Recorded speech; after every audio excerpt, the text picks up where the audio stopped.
Hi everybody, welcome to my channel. I want to apologize up front. I have to leave the air conditioner on because it's pretty hot here like everywhere else. Today I wanted to talk a little bit about how to get out of your own way for your manifestations. So I hope you're doing well. I did miss the full moon. I was out of town, but we have that energy. We have the Lionsgate portal coming up, which I'm going to do a full video on. But these energies, and this year's Lionsgate is a lot more powerful, and it's because of how strong the energies are right now, how we're in that new beginning energy. That's that very happy new beginning, very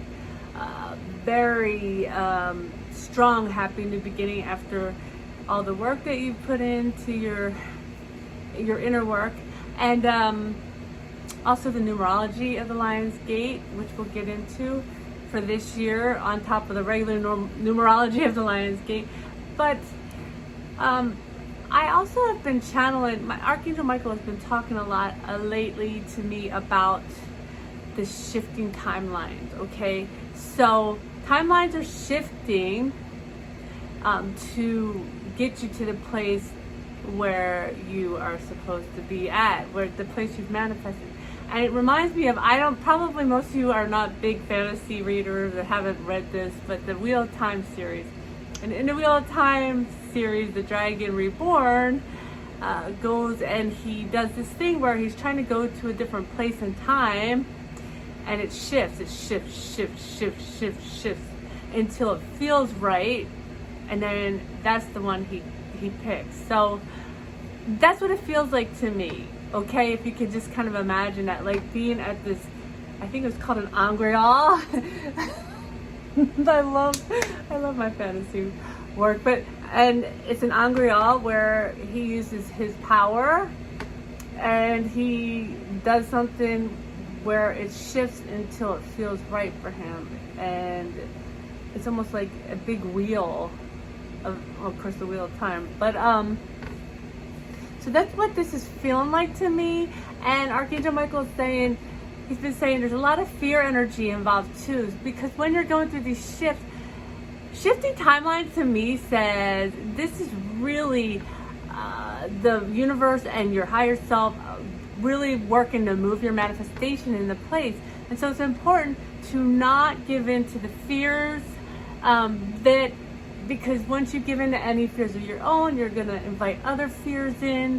And also it's important to, what he has suggested is to focus on something you're very passionate about.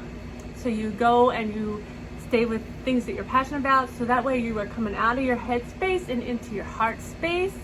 And it is the feeling when you manifest, it's by feeling, mostly feeling. You visualize, you do whatever you can to get to the point where you feel it. So we want to get out of our head space and into our heart space, and what we're passionate about will bring us that feeling. And really that's all you want to manifest anyway, is the feeling. So, and the feeling manifested brings everything else in. And so also, if you want, I want to remind you of the law of assumption. I'm going to put that link right here for those of you who maybe haven't seen that video. I don't want to go back all into the law of assumption, but that's a very important thing to do too. And then there's the law of opposite, I think it's called, or whatever you want to call it. We don't need to label it. Before you see your manifestation, you're going to see the opposite. I don't know if that's some kind of test that the universe puts into place, or our higher selves, or the fact that there has to be a void to be filled, right? So it's important to stay in your passion so that you're not pushing and resisting the things that are coming through in your timeline shifts.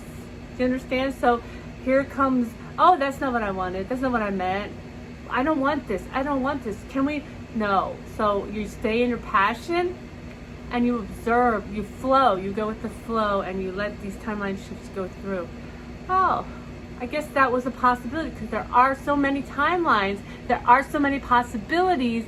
Anything you've ever wanted or imagined is there already. So these things are going to come through, including your fears. Do not feed the angry lion. Okay, lion.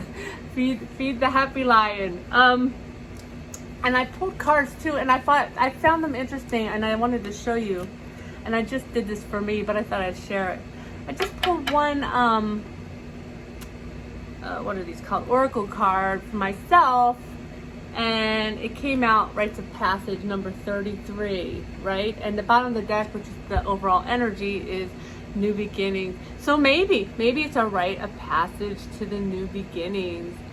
And my final point that I think is really important to remember is to not fill the void, okay? Do not fill the void. That's what the universe's job. So again, that's a resistance energy. Stay in your passion, and understand, know that your higher self knows exactly what you want. If you're wondering what you have manifested, you manifested what's best for you. If you stay in your higher timeline, if you stay in your higher vibration, you'll allow the timeline shift to come in that's best for you. I hope this was helpful. If it was, please like, share, subscribe. I love you all.